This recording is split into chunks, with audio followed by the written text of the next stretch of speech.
all deaths are not the same. Amakweli onsi tabuge kaini. It's never the same at all. Ande ta kubuge kanalinde. But I've observed keenly the burial of this great man of this village. Kulende na aligereire mono obo amatanga yo mutacho yo Nyasaye. And indeed you can be changed. Nande na bogo nchorelia. You can make a better decision after attending such a funeral. Nabora korogo chora okuya garukwarura samatangaya. May God bless all of you who have been patiently sitting here following the program. Amone nabaseni mwensi balimo ikaransire motegarere tego ikabono iga. Pastor Mukaya Mainero, thank you so much. Murandi Mukaya mbiyamono. Thank you for the church in this village. Mbiyamona ase kanisa ase kenyoleke. And we have stood with this believed family to encourage them. Ngo tuwatenene nkeye kwereire egere tobabe komoyo. May God speak to each one of us Manena kwane na kiroyo mo itas chinsechi. when we shall listen from his word. Kero tora tegerere kuru asilinga naliaye. The book of Psalms 69. Zaburi 69. The book of Psalms 69 verses 1 and 2. Zaburi 69 kebunga kamone ya kabere. This is what David says. Ayana aro Daudi agoteba. David does a complaint against God. Daudi ni gabuga te gata ete kubeka. He's complaining. Igata ete kuwe murungani gochia sinyasai. He's complaining to God. Iga kuwe murungani mano gochia sinyasai. And I want to tell you, all of us who have accepted Jesus as our personal Savior, God has given us permission to complain to Him. When things are not right, complain to God. He is our highest Father. He is able to listen to your complaints. And He has always done something to His children. Whenever they complain, He says. He responds. That's why our God is good. I know this family, as much as they are celebrating the life of their father, at their hearts they are raising a complaint. Why did Dad head to sleep? Listen to what David says. Oh, save me, O God, for the waters I come in unto my soul. The waters are come unto my soul. I sink in deep soil, where there is no standing. I'm come into deep waters, where the floods overflow me. David is raising a complaint. And when I was doing a thorough research on that verse, I came to discover that David meant something very big that is affecting humanity. And I have come to learn that David was talking about death in his verse. He was talking about troubles. And he was looking at death as a machine. Death is a machine that is digging holes in our lives. And each of us is sinking in that hole. We are being swallowed up. And this hole is becoming bottomless every time. It is making people to sink deep and deep. It is so swampy until we cannot have where we can lay our foot. It is causing floods all over. The waves and the storms and the tides are so rough. I want to tell you, brothers and sisters, the entire universe has found itself in this bottomless hole. Everybody is sinking into this hole because the waves are overwhelming us. Oh yes, that's why David finds the situation unbearable. He finds it so unbearable until he has to look somewhere else. When you find the situation is unbearable in your life, you have to look elsewhere. And that's why he raises his eyes to God. He therefore calls on God for salvation. If you are not aware, and I don't think whether we are so foolish that we are not aware of this. The world where we are standing now is so stormy. Sadness is on our faces. We are continuously troubled from all corners of life. In this life, when you want to be peaceful, when you have decided to be peaceful, you find people disturbing your peace.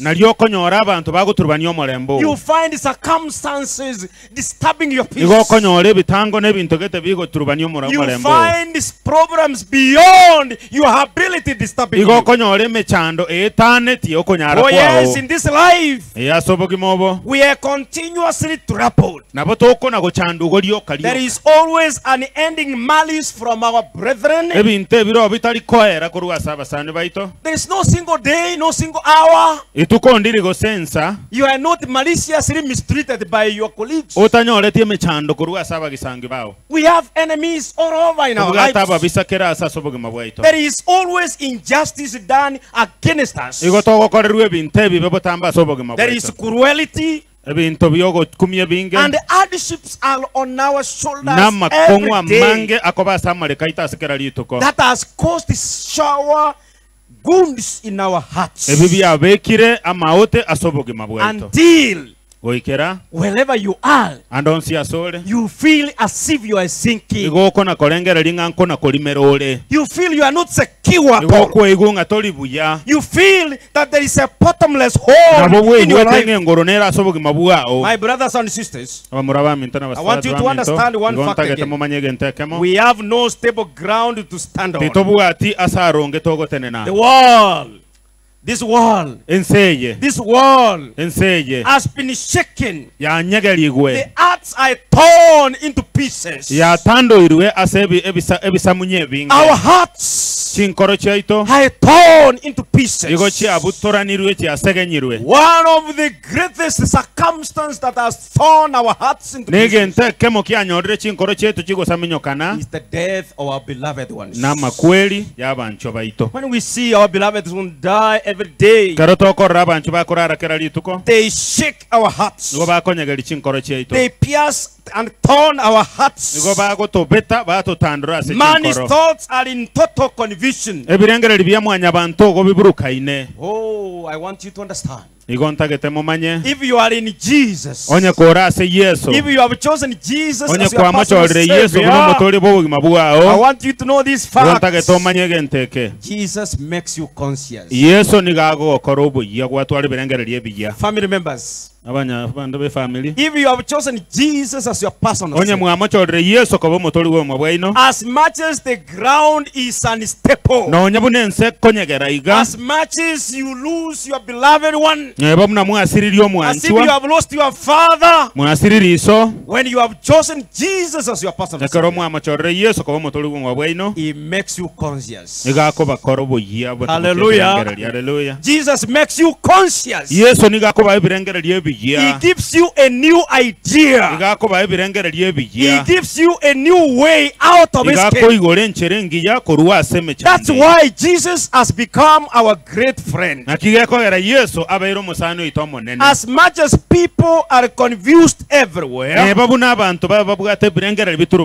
when we have chosen Jesus, He can become our stone of protection. One day, an old man was crossing a bridge, and it was rainy season. That river was overwhelmed with water, and the storms were in that river. So this man was trying to cross over the bridge. As all of us are trying to cross from this world to heaven. So as he was in the midst of the river, he slipped and found himself taken away by the waters. And he started raising a voice, crying for help. He started raising a voice, help me. You know, there is one lady in Canada, a Kenyan, who died. She was swimming. You have seen that news in social media. And understand she comes from the bucket from here, Suneka. And she started crying, help me. Nobody was ready. Nobody was around to help that lady. Until she succumbed to death. Lucky enough, this man, this old man, as he was crying and raising his voice, seeking for help, an idea came into his mind. And I want to tell you, brothers and sisters, whenever you are being swept away by storms, allow Jesus to bring an idea into your mind. When you are amidst the storms of this life, when the storms want to confuse you, allow Jesus to bring an idea into your mind. This old man felt something like a stone in the river, and an idea came into his mind, and he talked to him, if I can just hang on, if I can just hang on, a help can come. My brothers, when storms are overwhelming us, like the storm in your family right now, just hang on. Help can come for you. Jesus always brings help. When you listen to his voice, I want you to know, when storms are said to destroy us, Jesus becomes our cornerstone. When you are about to be confused, when circumstances are too heavy on you, and sometimes they are uncontrollable, when you just hang on, from that time, it becomes a cornerstone. Jesus is the rock of ages that we have sung for many, many years. And if only we still hang on, we remain hang on, help will come someday. Jesus knows when he comes. He knows when he comes. At the time of stormy, that's the time he comes in our lives. Probably you have never experienced Jesus. Probably after the burial of your father, you will come to realize, oh yes, we need to hang on. We need to hang on until Jesus comes to help us. That's why Job In Job chapter 19:25, he confirms that. He says, but as for me, I know my Redeemer lives. And what shall he do? He shall stand upon the earth at the last day. That's what Job confirms. He knows that his Redeemer lives. When you have lost your beloved ones, always remain with this truth. Your Redeemer lives. Your Redeemer lives. And he lives to reign in your life. He will stand at last. Let every mourner who is here know this fact. Death will not stand at last. Death will not stand at last. It is Jesus who will stand at last. Because he conquered death. He is conquering death. He shall conquer death forever. At that end, that's why the Bible says, he shall resurrect the saints. And on that day, the saints shall be given power. Those who believed in God, they shall be given power. On that day, all Christians who are here, they have known that truth from the Bible. We will be asking this question. Where is your power? Where is your sting? The grave shall give up the saints of God. And that's why Job confirms that the truth. And he says, I know my Redeemer shall stand at last. I want the family of Benson. I have heard about the story of your father. Your father loved God. His body shall be preserved as a saint.